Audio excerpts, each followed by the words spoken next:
Hey guys, welcome to another episode of Review Rounder.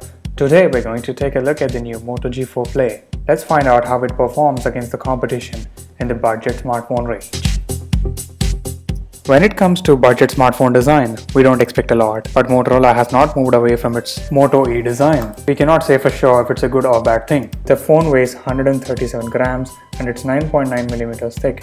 It has a 5-inch display. There's an earpiece and speaker on the front, volume rocker and power button on the right, LED flash on the back. There's absolutely nothing on the left, micro USB port on the bottom, and a headphone jack on the top.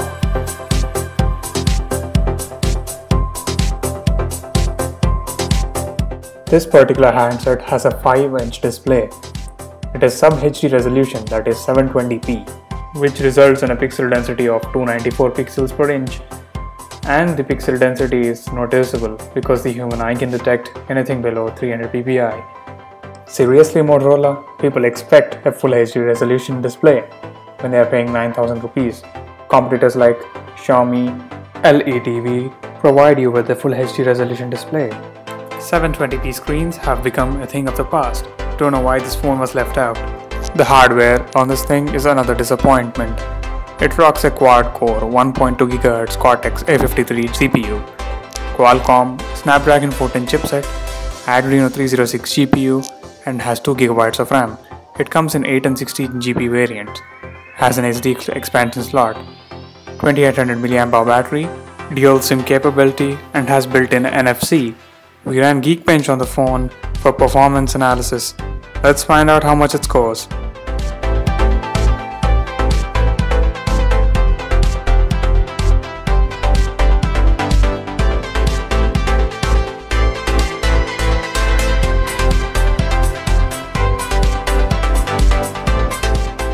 .517 and 1347 on single and multi-core scores. It could narrowly beat out the Moto G4 on both the single and multi-core scores.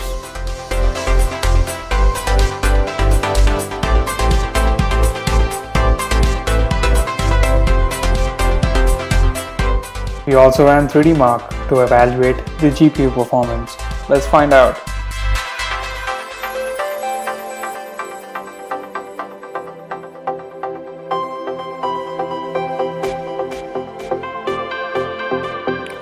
And it scored 53, which is way below Redmi 3S's 64 points. Let's find out if this hampers gaming experience. We ran Smash Hit, which is not a very demanding game.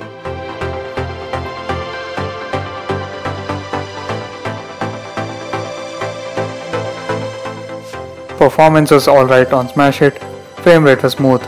Let's see if the phone can hold its own on Modern Combat 5, which is a very demanding game.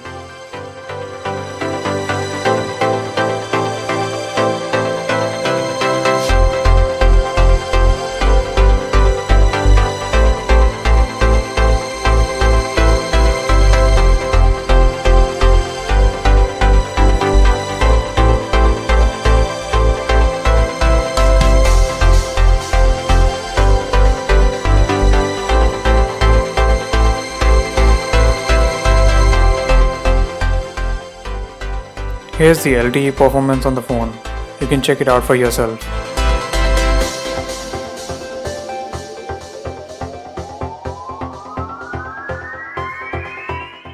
Coming to the software side of things, the phone runs on Marshmallow 6.0.1 as updated by Motorola.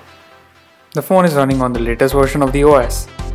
It is completely stock Android with no skin on top of it, so you can enjoy the operating system as it was meant to be. There's no bloatware that slows the phone down, which I really like about this device, though they could have added a few features which enhance the user experience.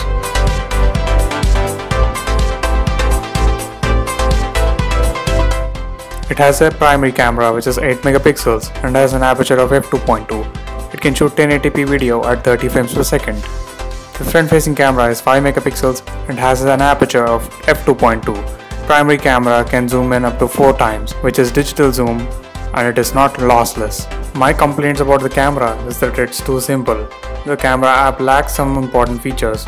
like shooting time-lapse, slow motion video, etc. But what it can do is shoot HDR photos and panoramas.